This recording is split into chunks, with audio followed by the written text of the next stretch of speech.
আমি কিন্তু দাবি হচ্ছে আমার সিলেট এক আসনে শহরের সেবক হিসাবে আমি সকলের ইজাজত নিয়েছি। আমি আমার কার্যক্রম আজকে থেকে আনুষ্ঠানিকভাবে শুরু করলাম।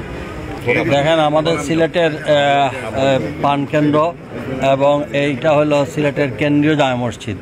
এখানে আমাদের এই শহরের ম্যাক্সিমাম মুরব্বিয়ানরা, এখানে ব্যবসায়ী প্লাস সিলেটের শহরের ম্যাক্সিমাম মানুষ এখানে কেন্দ্রীয় মসজিদে নামাজ আদায় করেন। আর আমরা এখানে আসছি, আপনারা জানেন মরহুম এম সাইফুর রহমান সাহেব তার মৃত্যুর আগের দিন পর্যন্ত এখানে সবার কাছ থেকে দোয়া নিয়েছিলেন, পরের দিন তিনি ইন্তেকাল করেছেন।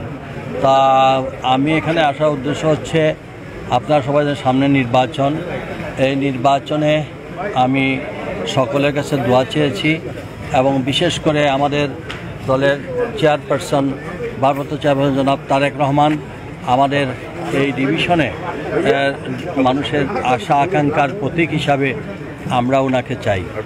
উনি যদি আসেন, ইনশাআল্লাহ আমার নগরবাসী নগরবাসী তথা আমরা সিলেট বিভাগের মানুষ অত্যন্ত আনন্দিত হব। আর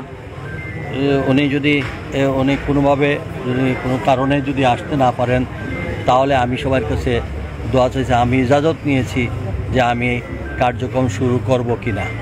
আমাকে আমার এলাকার মুসল্লিয়ান, এই শহরের মুরব্বিয়ানরা আমাকে ইজাজত দিয়েছেন এখানে। তো আমি এইখানের জন্য আমি কিন্তু দাবি হচ্ছে আমার সিলেট এক আসনে আমার নেতা জনাব তারেক রহমান সাহেবকে আমার বিভাগের উন্নয়নের জন্য, আমার এই সিলেটের উন্নয়নের জন্য আমরা সবাই স্যাক্রিফাইস করব, তিনি আমাদের মধ্যে আসেন। আর আমি তো আপনাদের দীর্ঘদিন এই শহরের সেবক হিসাবে আমি সকলের ইজাজত নিয়েছি। আমি আমার কার্যক্রম আজকে থেকে আনুষ্ঠানিকভাবে শুরু করলাম।